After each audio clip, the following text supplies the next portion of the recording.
welcome you again. In our previous series, we look at the role and significance of awareness and desire in implementing change.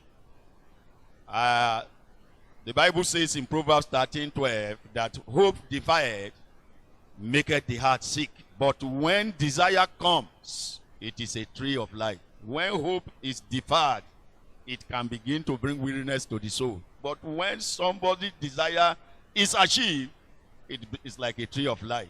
Today, we want to look at the place of knowledge in implementing change. The place of knowledge in implementing change.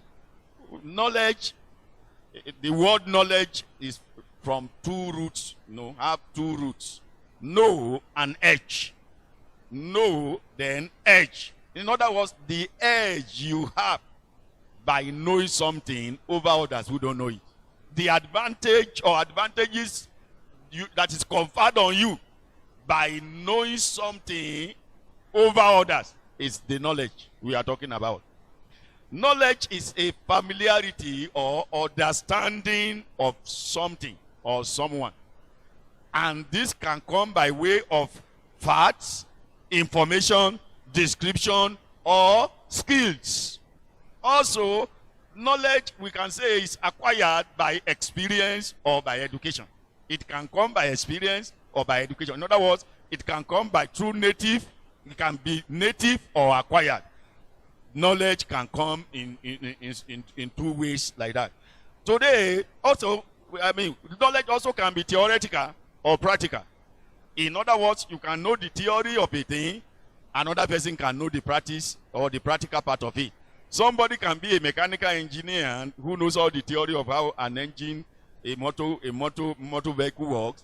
The other one is a mechanic who does not know the theory, but he knows. He has the know-how of how that engine actually works. So, what do you do when you want to, when it comes to the place of knowledge? What we are saying that anybody who wants to change has to know what needs to be changed. You need to know. You can be aware of change, you can desire change, you can be passionate, but if you don't know what you don't know, you don't know. Somebody said there is no mountain anywhere. Every man's ignorance is his own mountain. There is no mountain anywhere. Every man's ignorance is his own mountain. Meaning what you don't know, you don't know. So you need to know the changes and how to implement those changes. That is what the place of knowledge. And how do you do this? You do this by break down completely the system. Break down if it is personal, break down how do you spend your life. Chart your life. In one of the previous series, we look at how you can chart your life since you were born, and chart your life in five years. What have you been doing in every five years? What are the things that took place in every five years of your previous years that you have spent? And if it's an organization, break down every department. Bring every department down. What is the description? Who are the personnel? What is involved? What is the technology? Break everything down. But that is how to implement the change. Don't forget, we are looking at the person behind the change. What the person needs to do. The need for the person to know what to do is what we are talking about. I will look at another Bible passage in Isaiah chapter 5 verse 13. He said, therefore my people are gone into captivity because they have no knowledge. Meaning, if you do not have knowledge, you can be bound, you can be chained, you can be curtailed, you can be quarantined for lack of knowledge. Lack of knowledge can make you can go to captivity, you can go into prison if you do not have knowledge of a thing. The knowledge of a thing can quarantine you. The lack of knowledge of a thing can quarantine you, which is a popular word now. And say, and their honorable men are famished, and their multitude dry up with thirst. A honorable man with knowledge will suffer. That is what the Bible says. Also, I also like another thing that the Bible says in Hosea chapter 4 verse 6. It said, my people are destroyed for lack of knowledge. Because they have rejected knowledge, I will also reject them. Honestly speaking, there is no substitute, there is no alternative to knowledge.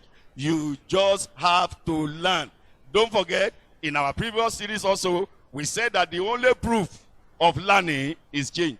And the Bible is confirming it now that it said, my people are destroyed for lack of knowledge. One could have expected the Bible to say, my people are destroyed because of Satan, or they are destroyed because of poverty. He said, no, my people are destroyed for lack of knowledge. Therefore, you will need the knowledge of what needs to be changed and to be able to know how to address or respond to the change. This is what we are just talking about knowledge, the position of knowledge, that you just need the knowledge. You need to know what needs to be changed before you can begin to say you want to change it.